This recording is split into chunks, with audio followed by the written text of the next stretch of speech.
నమస్తే, welcome to our channel. నేను సౌజన్య. గత 6 ఏళ్లుగా సాక్షి పేపర్లో బీజేపీకి నెగిటివ్గా ఒక్క వార్త కూడా రాలేదు. కానీ ఇప్పుడు ఏపీలో బీజేపీ టీడీపీతో పొత్తు పెట్టుకుందో లేదో ఇలాగా వెంటనే బీజేపీకి సంబంధించి నెగిటివ్ ప్రచారం మొదలు పెట్టేశారు. సో దీనికోసం ఇలా జరగడం వల్ల కొంతమంది బీజేపీ నాయకులు సాక్షి ఎండీ అనేటువంటి భారతికి కాల్ చేసి వార్నింగ్ ఇచ్చారన్నట్టుగా వార్తలు వస్తున్నాయి. వీటిలో వాస్తవం ఎంతవరకు ఉంది ఏంటి? ఈ అంశానికి సంబంధించి మనతో మాట్లాడడానికి, వారి విశ్లేషణని మనతో పంచుకోవడానికి ఈరోజు మనతో పాటు ఉన్నారు సీనియర్ పొలిటికల్ అనలిస్ట్ అంకం రావు గారు ఉన్నారు. వారితో మాట్లాడదాం. నమస్తే అండి. నమస్తే అమ్మా. ఏపీలో బీజేపీ ఎప్పుడైతే టీడీపీతో పొత్తు పెట్టుకుందో ఆ కొద్ది రోజుల తర్వాత నుంచి కూడా సాక్షిలో బీజేపీకి సంబంధించి నెగిటివ్ ప్రచారం మొదలుపెట్టేశారు. సో అలా ప్రచారం మొదలుపెట్టడం వల్ల కొంతమంది బీజేపీ నాయకులు భారతికి కాల్ చేసి వార్నింగ్ ఇచ్చారు అన్నట్టుగా వార్తలు వస్తున్నాయి. వీటిలో వాస్తవం ఎంతవరకు ఉంది అంటారు? అంటే వాళ్ళు ప్రారంభించారు, ఇంకా వార్నింగ్ దాకా వెళ్తుందని అయితే నేను భావించట్లేదు. అది మామూలుగా ఇప్పుడు జరిగే పరిణామాలన్నీ ఆంధ్రాకి మంచి శుభసూచికలుగానే భావిస్తున్నాను. వాళ్ళు ఎంతగా భారతీయ జనతా పార్టీ మీద వాళ్ళు కథనాలు ప్రచురిస్తే దానికి అంత అనుభవిస్తారు వాళ్ళు. అందుట్లో ఎలాంటి సందేహం కూడా ఏం లేదు. ఎందుకంటే గతంలో 2019లో వాళ్ళ గెలుపుకి నిస్సందేహంగా కూడా ఆ రోజు ప్రభుత్వానికి వ్యతిరేకంగా, కేంద్ర ప్రభుత్వానికి వ్యతిరేకంగా తెలుగుదేశం పార్టీ చేసినటువంటి ఉద్యమం ఫలితంగా వాళ్ళు చూసి చూడనట్టు ఉండబట్టే ఈ లాటలు సాగినాయి. ఒక రకంగా చెప్పాలంటే తెలుగుదేశం పార్టీకి వ్యతిరేకంగానే పనిచేసినాయి వ్యవస్థలన్నీ కూడా. ఈరోజు ఒక్కోటి తిరిగి వాళ్ళు కలిసిన తర్వాత వీళ్ళకి వ్యతిరేకంగా పనిచేస్తాయి కాబట్టి ఆ భయం ముందు నుంచి ఉంది వీళ్ళకి. అందుకనే ఆ పొత్తు కలవకూడదని, ముఖ్యంగా అసలు పవన్ కళ్యాణ్ తెలుగుదేశం పార్టీ పొత్తే కలవకూడదని విశ్వ ప్రయత్నం చేశారు. దానికోసం ఎవరిని ప్రయోగించారో మనం చూస్తూనే ఉంటాం. తిరిగి వాళ్ళందరూ కూడా ఇప్పుడు వైసీపీ గూటికి చేరారు. ఇప్పుడు మళ్ళీ భారతీయ జనతా పార్టీ వాళ్ళు దీంట్లో కలవకూడదని చెప్పని ముఖ్యమంత్రి స్థాయిలో ప్రయత్నం చేశారని చెప్పని మనం విన్నాం. అది వాళ్ళ ప్రయత్నం కూడా సఫలం కాలేదు. కలిసిపోవాలని వాళ్ళు నిర్ణయించుకున్నారు, అట్లానే ముందుకెళ్ళారు. ఇప్పుడు ఈ పరిస్థితుల్లో ఇప్పుడు గనక వాళ్ళు ఇన్నాళ్ళు 6 సంవత్సరాలు వాళ్ళతో స్నేహం చేసి ఈరోజు వ్యతిరేకంగా వార్తలు రాయటం మొదలుపెట్టారంటే 2 వ్యూహాలు ఉండాలి. ఒకటిది మొట్టమొదట కేంద్రంతో మనం గనక విభేదిస్తున్నాము, వాళ్ళతో మాకు సంబంధం లేదు అని చెప్పని వాళ్ళ వెంట నడిచిన శ్రేణుల్ని నమ్మకం కలిగించడం కోసం ఒకటి. రెండవది ఏంటంటే వాళ్ళ దృష్టిలో తెలుగుదేశం పార్టీతోటి భారతీయ జనతా పార్టీ కలిస్తే మనకి అండదండలుగా ఉండి మన నుంచి దూరం అయ్యి తెలుగుదేశం పార్టీకి దగ్గరైనటువంటి మైనారిటీలు, ముఖ్యంగా క్రిస్టియన్లు తిరిగి మన పంచం చేరతారనే ఆలోచన అయ్యి ఉండొచ్చు. ఇది రాజకీయ వ్యూహంలో భాగం. దానివల్ల ఏమవుతుందంటే వ్యవస్థలో ఇప్పుడు దాకా ఆంధ్ర రాష్ట్రంలో వాళ్ళు ఏ విధంగా మనుగడ సాగిస్తున్నారు అంటే వ్యవస్థలు వాళ్ళ చేతుల్లో ఉన్నాయి. ప్రశ్నించే వాళ్ళ గొంతు నొక్కుతున్నారు, వాళ్ళని తీసుకెళ్లి నిర్బంధం చేస్తున్నారు, కారాగారంలో పెడుతున్నారు, భయానక వాతావరణాన్ని సృష్టిస్తున్నారు, బాధితుల మీదే తిరిగి అభియోగాలు మోపుతున్నారు, బాధితులకే శిక్షలు పడుతున్నాయి, బాధించిన వాళ్ళ జోలికి ఎవరు వెళ్ళటం లేదు, బాధించిన వాళ్ళు అధికార పార్టీ వాళ్ళు అవుతున్నారు కాబట్టి అని చెప్పని ఇప్పుడు దాకా ప్రజల్లో ఒక నమ్మకం ఉంది. అందుకే చాలా వరకు కూడా వాళ్ళు ఎన్ని చర్యలు తీసుకున్నా కూడా, ఎంత ప్రజలకు ఇబ్బందికరంగా ప్రవర్తిస్తున్నా కూడా దూరంగా ఉంటున్నారు. ఎందుకంటే ఏది జరుగుతున్నా కూడా మనకు అనుకూలంగా ఎవరు లేరు, పట్టించుకునే నాదుడేం లేడు.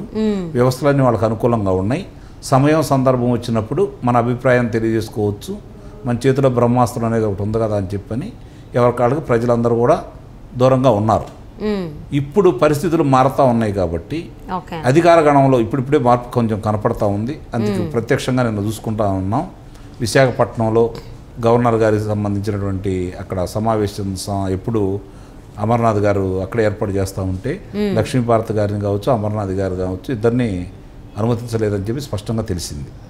అట్లాగే నిన్నదాకా కూడా అంతకుముందు ఇదే సభ గురించి తెలుగుదేశం పార్టీ, జనసేన సంయుక్తంగా రవాణా శాఖ వారికి మేము ఇట్లా సభ నిర్వహించుకోబోతున్నాం, మాకు వాహనాలు కావాలి అంటే తిరస్కరించిన వాళ్ళు భారతీయ జనతా పార్టీ కేంద్ర మంత్రి గారు వచ్చి సమావేశం అయ్యి పొత్తుల్లో ఉన్నాము, మేము ఈ సీట్లు తీసుకుంటున్నాం అని ప్రకటించగానే మీకు ఎన్ని వాహనాలు కావాలని అడిగారు అంటేనే మార్పు మొదలైందని అర్థమైపోతా ఉంది కదా. ఇది కూడా జీర్ణించుకోలేక వ్యతిరేకంగా రాయాలని భావించుంటారని అయితే నేను భావిస్తున్నాను. ఒకవేళ అదే కనుక జరిగితే వాళ్ళు కొరివితో తలగొక్కున్నట్టే. అంటే 6 ఏళ్లలో ఏం చేసినా కేంద్ర ప్రభుత్వం ఏమీ మాట్లాడలేనటువంటి, అంటే ఎటువంటి వార్తలు ప్రచురించిన సాక్షి పేపరు సో ఇప్పుడు ఈ రకంగా నెగిటివ్ ప్రచారం చేయడం అంటే వీళ్ళిద్దరికీ సత్సంబంధాలు తెగిపోయాయి అని చెప్పి అనుకోవచ్చా? సత్సంబంధాలు అనేది రాజకీయాల్లో అవసరాల మాత్రమే ఉంటాయి. సిద్ధాంతపరంగా ఎప్పుడో పోయినాయి. భారతదేశంలో రాజకీయ పార్టీలు సిద్ధాంతాలు వదిలేసినాయి, అవసరాలు మాత్రమే జరుగుతూ ఉన్నాయి.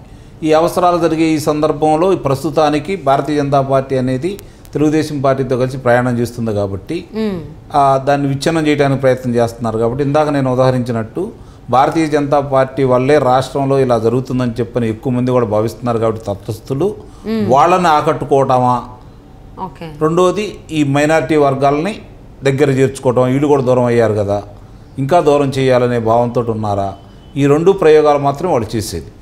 అందుట్లో ఎంతవరకు విజయవంతం అవుతారనేది వాళ్ళకి అర్థం కాని విషయం ఏంటంటే ఇప్పుడు జరగబోయే సమరం అనేది చంద్రబాబు నాయుడు గారికి జగన్మోహన్ రెడ్డి గారి వల్లే జరుగుతుంది. మిగిలిన వాళ్ళ ఊరు కూడా పరిగణలో తీసుకురాళ్ళు. చంద్రబాబు నాయుడు గారు ముఖ్యమంత్రి కావాలా, జగన్మోహన్ రెడ్డి గారు ముఖ్యమంత్రి కావాలా, ఈ 2 ఆలోచనలతోటి ఇప్పుడు ముందుకెళ్తున్నారు.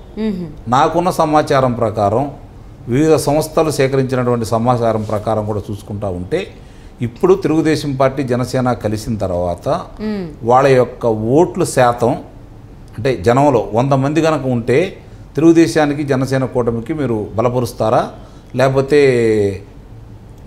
అధికార వైసీపీ పార్టీని బలపరుస్తారా అని అంటే 62% మంది ఈరోజు తెలుగుదేశం పార్టీ జనసేనని బలపరుస్తున్నారు. 25% మాత్రమే వాళ్ళని బలపరుస్తున్నారు. అంటే 13% ఇంకా తటస్థంగా ఉన్నారు. ఇవాళ ఉన్న పరిస్థితి అది రోజు రోజుకి ఆ శాతం పెరుగుతుందే తప్ప నిన్నటిదాకా 52 నుంచి ఇప్పుడు 62 దాకా వెళ్ళారు. అంటే ఈ శాతం పెరుగుతూ ఉంది. అంటే ఇప్పుడిప్పుడే బయటపడుతున్నారు అందరూ. నిన్నటిదాకా గుంభనంగా ఉండి ఇందాక నేను ఉదాహరించినట్లు ఒక రకమైన భయం కొద్దీ మనం ఏమి చేయలేము. శాసనసభ్యులు కూడా అంతే. ఇప్పుడు శాసనసభ్యులు కానీ లోక్సభ సభ్యులు కానీ బయటికి రావడానికి కారణం ఏంటంటే వాళ్ళు కనుక ఏదైనా 100 స్థానాలు వస్తే మనం 15 మంది వెళ్తే ప్రభుత్వం పడిపోయింది కదా అనుకునేవాళ్ళు. ఆ అవకాశం లేదు కాబట్టి ఉన్నంత వరకు ఉందాము, ఎన్నికల రోజు దూరంగా ఉందామని భావించారు వాళ్ళు. అందుకని ఒక్కొక్కళ్ళు దూరం అయిపోతూ ఉన్నారు. రాజ్యసభ సభ్యుడే వదిలేశారు, లోక్సభ సభ్యులు దూరం అయిపోయారు, శాసనసభ్యులు దూరం అయిపోతూ ఉన్నారు, శ్రేణులు దూరం అయిపోతూ ఉన్నారు, నమ్మిన వర్గాలు దూరం అయిపోతూ ఉన్నాయి. మరి ఇప్పుడు వాళ్ళని ఎవరు నమ్ముకొని ఎన్నికలు జరపాలనుకుంటున్నారో వాళ్ళకే అర్థం కావాలి. ఓకే. సో అంటే ఇప్పుడైతే బీజేపీకి సంబంధించి 6 ఏళ్ళుగా రాని వార్త ఇప్పుడు నెగిటివ్గా మొదటిసారి వచ్చింది. సో మొదటిసారి వదిలేసిన ఇదే కనుక నెగిటివ్ ప్రచారం కొనసాగుతున్నట్లయితే బీజేపీ పైన సో బీజేపీ పెద్దలు ఏమన్నా భారతికి కానీ లేకపోతే జగన్మోహన్ రెడ్డి గారు ఎవరికైనా కావచ్చు, అంటే సాక్షి పేపర్కి సంబంధించిన వాళ్ళైతే మనం భారతి అనే చెప్పుకుంటాం, ఆవిడకి ఏమన్నా కాల్ చేసి వార్నింగ్ ఇవ్వడం లేకపోతే ఇవి తగ్గించుకోండి జర సంభాలించడం ఏమన్నా జరిగేటువంటి అవకాశాలు ఉన్నాయా? అంతగా ఉండదు. ఇప్పుడు ఎన్నికలు ఇంకేముంది, రేపో ఎల్లుండో ఎన్నికల తేదీని ప్రకటించబోతున్నారు కాబట్టి సహజంగానే వాళ్ళు వదిలేస్తారు. వాళ్ళకి ఎక్కడ అవకాశం ఉంటుందో వాళ్ళ చేతిలో వ్యవస్థలు ఉన్నాయి కాబట్టి ఎక్కడ అవకాశం ఉంటుందో ఎక్కడ ఏం చేయాలో వాళ్ళు చేస్తారు. నాకు తెలిసినంత వరకు అంత ధైర్యం వైఎస్ఆర్సీపీ పార్టీ చేస్తుందని, భారతీయ జనతా పార్టీని మనకు ప్రత్యర్థిగా భావించి వాళ్ళని గురించే ప్రత్యేక కథనాలు రాస్తారని అయితే నేను అనుకోను. ఇప్పుడంటే కలిశారు కాబట్టి మరీ చూసి చూడనట్టు వీళ్ళతో పాటు వాళ్ళని కూడా రాయకపోతే వీళ్ళ మీద ఉన్నట్టు వీళ్ళకి వ్యతిరేక ఇంకా లోపాయికారిగా వీళ్ళకి ఉన్నారేమో అనే భావన కలగజేస్తారేమో ఉద్దేశంతో అలా రాసి ఉంటారు. వాళ్ళకి వ్యతిరేకంగా మాట్లాడినా వాళ్ళ వ్యతిరేకమైన చర్యలు తీసుకున్నా జరిగే పరిణామాలు ఏంటో వాళ్ళకి బాగా తెలుసు, అనుభవం ఉందంటారు, బాగా తెలుసు. వాళ్ళకి అంత ధైర్యం చేస్తారని అయితే నేను భావించట్లేదు. ఓకే సరే, అంటే ఏపీలో బీజేపీ టీడీపీతో పొత్తు పెట్టుకోవడంతో బీజేపీ పైన నెగిటివ్ ప్రచారం అయితే వార్త వచ్చింది సాక్షిలో, మరి అది ఇంకా కొనసాగుతుందా ఆగిద్దా? ఒకవేళ కొనసాగితే బీజేపీ వాళ్ళు ఎలాగా దాన్ని వ్యవహరిస్తారు, ఎలా చూసుకుంటారని చూద్దామండి. And thank you so much for spending your valuable time with us, Ankamma Rao గారు.